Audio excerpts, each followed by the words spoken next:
सीमा पर रात का अंधेरा था। एक तरफ भारत की चौकियां थी तो दूसरी तरफ बांग्लादेश का इलाका। दोनों देशों के बीच लगी बाढ़ और सुरक्षा व्यवस्था के बावजूद सीमा के आसपास हलचल जारी रही। इसी बीच एक तरफ कथित घुसपैठियों के भारतीय इलाके में दाखिल होने की खबर आई और दूसरी तरफ कुछ ही घंटों के अंतराल में एक भारतीय युवक के अगवा किए जाने की सूचना ने पूरे इलाके में तनाव बढ़ा दिया। मामला सिर्फ एक गिरफ्तारी या एक फायरिंग तक सीमित नहीं रहा।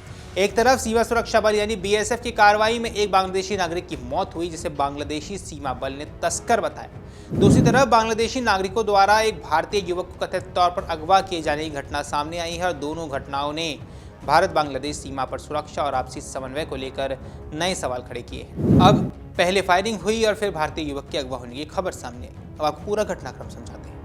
पूरे घटनाक्रम को समझने के लिए इसे सिलसिलेवार तरीके से देखना बेहद जरूरी है। दरअसल बॉर्डर गार्ड बांग्लादेश यानी कि बीजीबी के मुताबिक 9 अगस्त की सुबह करीब 4 बजे तस्करों का एक समूह कुलारा सीमा क्षेत्र से भारतीय इलाके में दाखिल होने की कोशिश कर रहा था। इसी दौरान भारतीय सीमा सुरक्षा बल ने कथित तौर पर समूह पर फायरिंग की। इस फायरिंग में 20 वर्षीय तारा मियां की मौत हो गई। बीजीबी ने उसकी पहचान कुलाउरी के मुरीछारा स्लम इलाके में रहने वाले युवक के तौर पर की।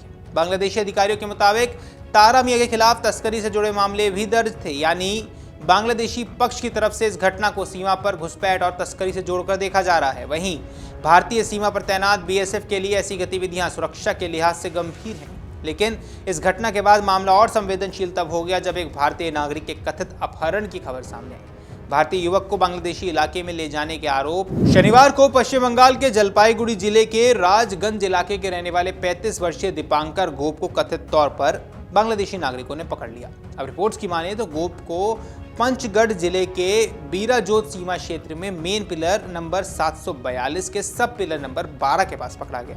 बांग्लादेशी पक्ष का दावा है कि भारतीय युवक बांग्लादेशी सीमा में स्थित गन्ने के खेत में चला गया था। हालांकि भारतीय युवक के पकड़े जाने के पीछे की कई परिस्थितियां हैं और वह सीमा पार कैसे पहुंचा, इसे लेकर अभी दोनों पक्षों के दावों की स्वतंत्र रूप से पुष्टि नहीं हुई है।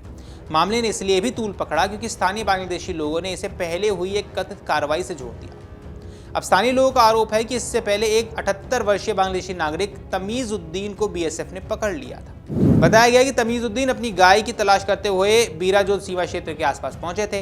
स्थानीय लोगों का आरोप है कि उन्हें बीएसएफ ने हिरासत में ले लिया और इसके बाद कथित तौर पर स्थानीय लोगों ने भारतीय युवक दीपांकर गोप को पकड़ लिया और कहा कि अगर तमीजुद्दीन को बांग्लादेश वापस भेज दिया जाता है तो गोप को भी भारतीय अधिकारों को सौंप दिया जाएगा। अब यही वो बिंदु है जहां सीमा विवाद ने एक तरह के जवाबी कदम का रूप लेना शुरू कर दिया, क्योंकि एक तरफ बांग्लादेशी नागरिक की हिरासत का आरोप लगा, दूसरी तरफ भारतीय नागरिक को पकड़ने की घटना और फिर सीमा पर बीएसएफ की फायरिंग। इन घटनाओं ने दोनों देशों के स्थानीय प्रशासन और सीमा बलों के लिए स्थिति को बेहद संवेदनशील बना दिया। फ्लैग मीटिंग हुई लेकिन कोई भी समाधान यहाँ नहीं निकला। हालांकि इसमें स्थिति बिगड़ने के बाद भारत और बांग्लादेश के सीमा सुरक्षा बलों के बीच कंपनी कमांडर स्तर की फ्लैग मीटिंग भी जरूर हुई है। फ्लैग मीटिंग सीमा पर दोनों देशों की सेनाओं या सुरक्षा बलों के बीच संवाद का एक अहम माध्यम होती है।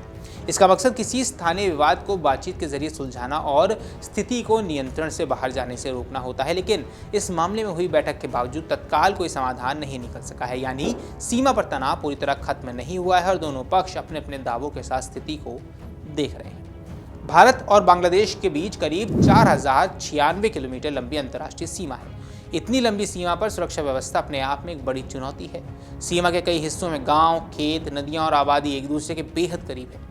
सीमा क्षेत्र में अवैध आवाजाही, तस्करी और सीमा पार अपराध लंबे समय से सुरक्षा एजेंसियों के लिए चुनौती रहे हैं। ऐसे इलाकों में कई बार स्थानीय लोग खेती, मवेशियों या रोजमर्रा की गतिविधियों के दौरान सीमा रेखा के बेहद करीब पहुंचते हैं। वहीं तस्करी और अवैध घुसपैठ की कोशिशें सुरक्षा बलों के लिए अलग चुनौती भी पैदा करती हैं।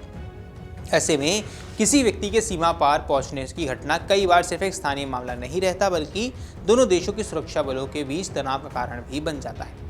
अब सबसे बड़ा सवाल है कि दीपांकर गोप का क्या होगा। इस पूरे घटनाक्रम में सबसे ज्यादा चिंता भारतीय युवक दीपांकर को लेकर है। रिपोर्ट्स के मुताबिक स्थानीय बांग्लादेशी लोगों ने उसे तब तक भारतीय अधिकारियों को सौंपने से इनकार करने की बात कही है जब तक तमीजुद्दीन को वापस नहीं किया जाता। अब अगर स्थिति लंबी खिंचती है तो स्थानीय विवाद दोनों देशों की सीमा सुरक्षा बलों के बीच कूटनीतिक और सुरक्षा तनाव में बदल सकता है। भारत और बांग्लादेश के बीच सीमा प्रबंधन को लेकर पहले भी कई तरह के तनाव की स्थिति बन चुकी है। ऐसे में दोनों पक्षों के लिए सबसे महत्वपूर्ण ये है कि स्थानीय स्तर की घटनाएं बड़े विवाद में ना तब्दील हों।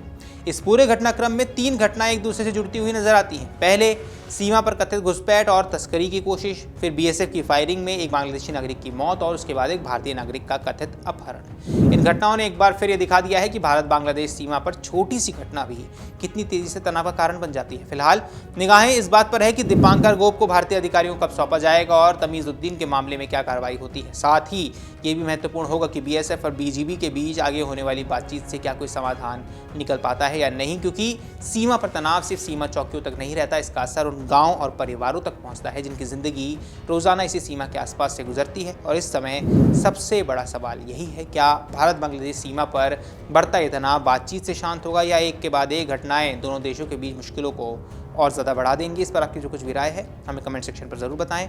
फिलहाल के इस वीडियो में इतना ही। नमस्कार। अगर आप ये वीडियो YouTube पर देख रहे हैं तो हमारे चैनल को सब्सक्राइब कर बेल आइकन दबाएं और Facebook पर देख रहे हैं तो हमारे पेज को लाइक करें। अगर आप ये वीडियो YouTube पर देख रहे हैं तो हमारे चैनल को सब्सक्राइब कर बेल आइकन दबाएं और Facebook पर देख रहे हैं तो हमारे पेज को लाइक करें।